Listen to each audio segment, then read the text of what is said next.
ఇప్పుడు ఇది 6,000 ఇక్కడి నుంచి ప్రతి నెల నీకు 6,000 వస్తుంది. తెలుసు కదా, ప్రతిసారి 3,000 తీసుకుంటారు మీరు. చంద్రబాబు నాయుడు గారు ఎలక్షన్ అప్పుడు చెప్పారు 6,000 పెన్షన్ ఇది నుంచి ప్రతి నెల మీకు 6,000 పెన్షన్.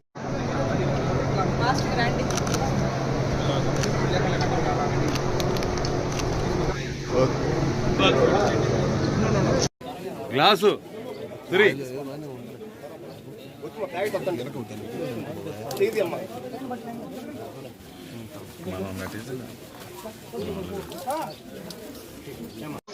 चलो चल जाओ दालेस नीचे आ जाओ दालेस आ जाओ बस लो हाँ हाँ बैठो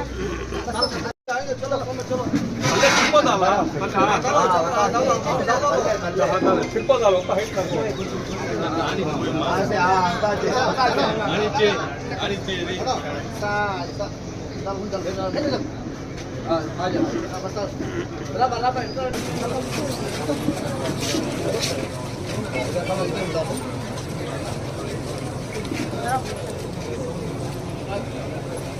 हाँ बाजू का जाओ वो क्या होगा ఇక్కడ పెన్షన్ల పంపిణీ కార్యక్రమం శ్రీ నారా చంద్రబాబు నాయుడు గారి ముఖ్యమంత్రిగా బాధ్యతలు చేపట్టిన తర్వాత మొట్టమొదట ప్రజా కార్యక్రమం ఇది. ఈ కార్యక్రమానికి అందరూ మన సచివాలయ సిబ్బంది ద్వారా స్థానిక నాయకులు, ఎమ్మెల్యేలు, ఎంపీలు అందరూ కలిసి ప్రజలకి పెన్షన్ అందజేయడం జరిగింది. మేనిఫెస్టోలో చంద్రబాబు నాయుడు గారు చెప్పినట్టు ప్రతి నెల 1,000 రూపాయలు కలిపి ఎలక్షన్ జరిగే టైంలో ఏప్రిల్ నుంచి జూన్ వరకు, అదేవిధంగా జూలైలో 4,000 కలిపి 7,000 లెక్కన ఇవ్వడం జరిగింది. ఈ కార్యక్రమం ఈరోజు 5:30 గంటల నుంచే సచివాలయ సిబ్బంది, ఆఫీసర్లు అందరూ మొత్తం స్థానిక నాయకులు, ఎమ్మెల్యేలు, ఎంపీలు ప్రతి నియోజకవర్గంలో చంద్రబాబు నాయుడు గారి ఆజ్ఞ మేరకు అందరము ఒక పండుగ వాతావరణంలో జరుపుకుంటున్నాము. ఈరోజు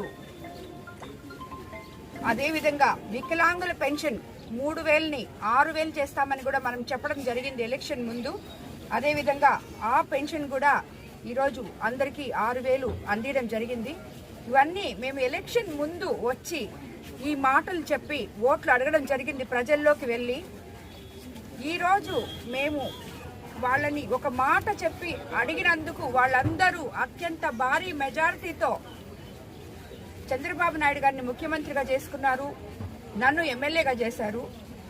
తిరిగి వాళ్ళలోకి వచ్చి మేము ఈ చెప్పిన మాటలు తప్పకుండా మా ద్వారా చంద్రబాబు నాయుడు గారు ప్రజల్లోకి వెళ్ళి ఈ పెన్షన్ ఇవ్వడం, వాళ్ళ ముఖాల్లో ఆ చిరునవ్వులు, ఆనందం చూడడం ఒక ఎమ్మెల్యేగా అయినందుకు నాకు చాలా సంతోషం అనిపిస్తుంది. వాళ్ళందరినీ చూస్తే ఈరోజు ముందుకు కూడా ఏ విధంగా అయితే చంద్రబాబు నాయుడు గారు ముఖ్యమంత్రి అయితే సంక్షేమము, అభివృద్ధి సమపాలనలో ఉంటుందని చెప్పామో, ఇది ఈ మొదటి నెలలో ఈ పెన్షన్లు మొదలు పెట్టడం జరిగింది. రాబోయే రోజుల్లో అభివృద్ధి, మిగతా మేము చెప్పిన మాటలన్నీ కూడా చంద్రబాబు నాయుడు గారు ఆయన ఎంత కష్టపడినా ఖజానా ఖాళీ అయినా ఈరోజు ఉన్న పరిస్థితిలో మనము ఇన్ని లక్షల కోట్లు, వేల కోట్లు పెన్షన్ ఇవ్వగలుగుతున్నామంటే ఇంతమందికి ఆల్మోస్ట్ ఇప్పుడు మన కోవూరు నియోజకవర్గంలోనే చిల్లర మందికి పెన్షన్ ఇస్తున్నాము. 30 కోట్లు ఒకే రోజు డ్రా చేయడం జరిగింది. ఇప్పటి వరకు ఎప్పుడూ ఇది జరగలేదు. సో ఈరోజు సాయంత్రం లోపల అందరికీ, లబ్ధిదారులు అందరికీ ఎవరైతే పెన్షన్లో అర్హులు ఉన్నారో వాళ్ళందరికీ కూడా పెన్షన్లు ఇవ్వడం కంప్లీట్ చేయబోతున్నాము. ఈ విషయంలో సచివాలయ సిబ్బంది అయితేనేమి, ఆఫీసర్లు అయితేనేమి, స్థానిక నాయకులైతేనేమి అందరూ కలిసి మెలిసి ఎటువంటి వివాదాలు లేకుండా లబ్ధిదారులైన ప్రతి ఒక్కరికి ఈ పెన్షన్లు అందజేయాలని చెప్పి మిమ్మల్ని అందరినీ కోరుకోవడం జరుగుతుంది.